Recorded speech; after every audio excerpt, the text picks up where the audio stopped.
The issue of sustainability has always been at the heart of socio-economic practices in Africa.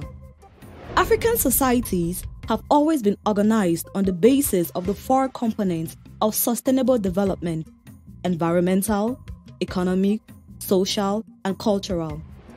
In terms of urban development, pre-colonial African cities were human-sized, mixed cities based on the circular economy and harmony with nature.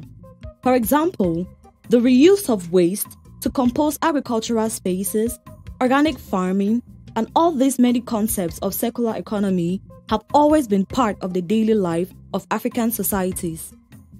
As well as community life with sharing, harmony, respect of ancestral rights and customs, while respecting nature and its benefits without polluting it and taking only what is strictly necessary. All those practices have always been almost commonplace in African societies. Well, what if the essence of the sustainable city was Africa? So, why are we talking about making African cities sustainable? This is what we will try to understand through this podcast.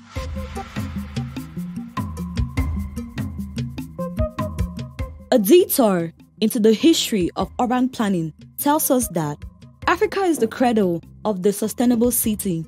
Indeed, African cities were built around circular axes, giving priority to diversity and proximity with soft mobility, the coexistence between man and nature in the city. The originality of sustainable development in urban areas in Africa was the integration and the patrimonialization of the objects of nature, the construction of a city nature biotop, which gave the African city its essence. That is to say, a human city made by man and for man. The historical cities in Africa, such as Gao, Timbuktu, Great Zimbabwe, or even the Medinas, were spaces of collaboration, co-production, co-management, co-participation, cohabitation, etc. African society is essentially communal. Each social unit forms a whole within which the individual feels fully integrated and contributes to the well-being of his or her community. For example, the notion of homelessness was completely foreign because communities came together to build houses when needed. This strengthened the bonds between community members and social cohesion, which contributed to community development. In this community building exercise, women have always played an important role, as can be seen in the Tiebele community of Burkina Faso, where women decorate the traditional hearth. The decorations are renewed every year and are used either to pay tribute to the memory of the deceased or to ward off bad luck for good harvest, or as religious or everyday symbols.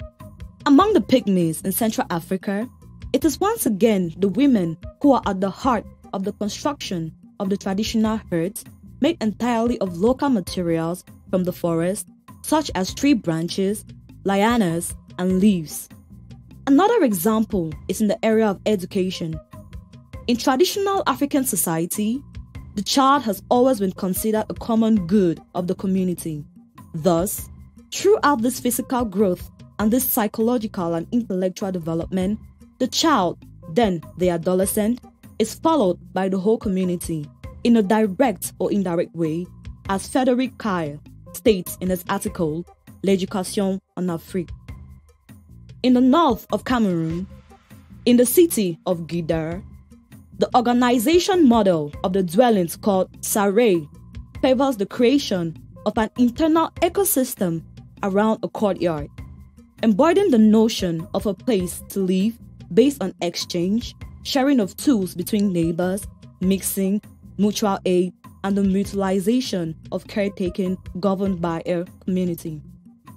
The economic component of sustainable development in Africa is based on economic solidarity and around social mechanisms that place community interest before individual interest. Thus, the mechanism of the social and solidarity economy, namely participation, solidarity, responsible consumption, ethics, and equity in economic exchanges, have always been the driving force of sustainable development in Africa. This is well illustrated through local social economy networks based on the tontine model, which allows women and men to empower themselves, to save, to self-finance, to have access to zero-interest loans, to establish or develop an economy activity, build a house, etc. Another illustration of sustainable economic development are the practices of the circular economy in agriculture, with practices focused on organic farming, the reuse of domestic waste in compost, etc. There are also traditional systems of collecting rainwater in clay containers, which is then used for household chores and consumption. African societies are clearly aware of the fragility of the environment. They protect and safeguard it through age-old practices. Many trees, forests, rivers, waterfalls, caves, etc. are considered as sacred spaces sheltering the gods and various spirits. This sacralization of nature led to a deep respect for the environment and its preservation. For African societies, nature shelters us and feeds us, so we must preserve it and only take what is necessary. This deep respect for nature is also perceptible through the construction methods. The Tata houses in the northern Togo, in the form of castles, are built with cow dung and earth, and each house is built in front of a baobab tree in Niger and Mali.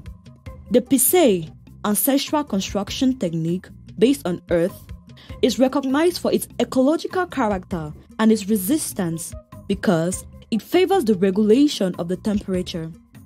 These houses were already bioclimatic and did not need artificial air conditioning techniques, did not pollute, etc. Culture in African societies has both a social and economic impact. On the social level, it allows for social cohesion and thus facilitates the emergence of a more inclusive society. This is the case of the agricultural festivities Gondo among the Douala in Cameroon, the Gani Festival in Benin, or the SHANGO Festival among the Yoruba in Nigeria, the Burida Festival Fantasia in Morocco. Concerning its economic contribution, it allowed the blossoming of an ecosystem on cultural jobs and cultural activities that go with cultural products, craft, fairs, festivity, the construction of museums, etc. This culture has also influenced architectural production and urban planning. The main challenge of the African city of the 21st century is the construction of an urban model that questions the urban form, urbanity, and the place of the city in the well-being of the populations. The African city of the 21st century must be built on its economic, social, cultural, and environmental context. It must draw on its resources and traditions and find a model that moves away from the urban standardization of globalization. With more than half of its population living in cities, and more than 300 million new city dwellers to be accommodated by 2050, African cities must develop innovative approaches to sustainably meet the needs of all. It is therefore not a question of making the African city sustainable, since it has always been so, or at least it knows how to be so, but rather of how to adapt the African urban model to the challenges of its time. In your opinion, what approaches should be explored?